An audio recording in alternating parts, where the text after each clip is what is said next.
upcomers. I'd like to answer a couple of questions that I've got from some people. My videos are getting around, and not everybody knows about the upcoming tetrad, the past tetrads, what they mean, their prophetic significance, and I just get a lot of questions, and I just can't answer everybody by typing. So there's a couple things I just want to tackle here. One person, more than one person, a number of people have just simply asked me, what is a tetrad? What makes a tetrad? Why do you call it a tetrad? Well, the word tetrad means a group or a set of four. And what we're looking at here are 4 lunar eclipses, 4 total lunar eclipses. And this is a chart that I made. Actually, this is the 2013 version of it. Could back out quite a bit. So what makes a tetrad? Well, it's 4 blood moons in a row without any of these partials or penumbrals in between. So every time for 2 years, 2014, 2015, for whatever 2 years, there are tetrads, and they're rare.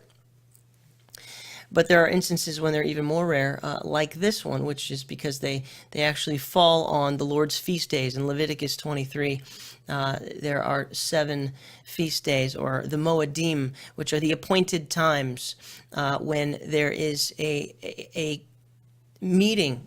Yahweh, Elohim, has a meeting with us in the same way that Sabbaths, and these are Sabbaths, but every week there's a Sabbath, and he told us in the Ten Commandments that they're holy days, and to keep them holy, because there's a special anointing on those days.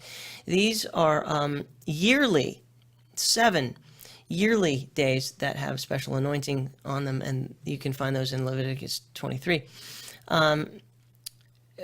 So if there's 7, there's 1, 2, 3, 4, 5, 6, 7. So there's 1 and 7, which is what these are. This is Feast Day 1 and Feast Day 7. Feast Day 1 and Feast Day 7. Let me zoom that in again. Better visuals when they're bigger. So this would be Passover. Most Christians know that to be around the time of Easter. But Easter actually, it's changed the original holy day into a holiday, which is now pagan. And Tabernacles, which has nothing to do with anything Christian, meaning Christians don't celebrate anything like that. However, there is the Christian holiday of Easter associated with Passover, because that's when our Messiah died, was buried, and was raised again. So, and then, so 2 years in a row, Passover and Tabernacles, Passover and Tabernacles. It's also, these two are also called Sukkot. So, when these blood moons, when a tetrad happens 2 years in a row, Mark Biltz found this and made it public in 2008. 2 years in a row, prophetic things happen or have happened to the Jews. Prophecy. Remember, this is biblically prophetic, because Israel is the prophetic timepiece and also the centerpiece of prophecy. So if we look back here, this is how we put 4 together on a larger scale. Just zoom out. These are the centuries now. We're going centuries. So this is the year 1900. So 1949 and 1950, there was a tetrad. 67, 68, there was a tetrad, and there's a coming one in 2014, 2015. These are considered prophetic because they happen very close to, or just at, the times when wars happen with Israel, and then Israel gains, they win the war, and they came back into their land here at the War of Independence. And but they didn't have the city back. They didn't have Jerusalem. So in 1967, that was what's called the 6-Day War, and they got Jerusalem back. Extremely biblically prophetic here. And of course, this is future, and so we don't know what the future holds.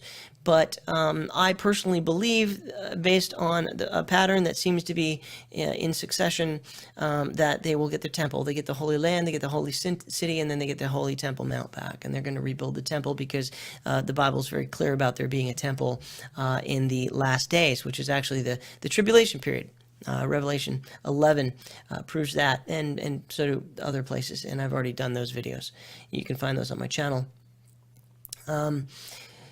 However, the other reason for this video is that I've received had people send me videos where they've made supposed debunking. They debunk the tetrads as being prophetic, and I've had just people asking the honest question of, what does it matter if the eclipses are not seen from Israel? And that's that's the standpoint of the people who don't believe that the upcoming tetrad is prophetic, is because it has to do with if you don't see it from Israel, it's not prophetic, because Israel's the timepiece, right? It's all about Israel, and if you can't see it from Israel, meaning like Israel doesn't see it as a sign, like physically, then it's not prophetic. Well, that's a completely ridiculous standpoint, which I'm going to show you is proven wrong. Now, let's take a look at this first tetrad here. Okay, so we're on the NASA lunar eclipse website, and this is where they have everything charted out, because everything up there in the heavens is all mathematically calculated now, and so, they can go back into the past and find out when things happened, and then go into the future and find out when things happened. So this is 1967. Oh, do I have the wrong one? Let me go to this one. Okay, let's do 1949. Which is the first tetrad, began in 1949 and 50. Okay, so these again in the spring. This is Passover and Tabernacles, Passover and Tabernacles. The spring and the fall, the spring and the fall. Total, and nothing's in between them. Well, Israel. If we're going to view these tetrads from Israel, there are regions that are kind of broken up. There's the Americas, there's Europe, there's Africa, there's West Asia, so there's Australia. Now, Israel is in the African region, so if these say Africa, which these all do, Africa, that means that the blood moon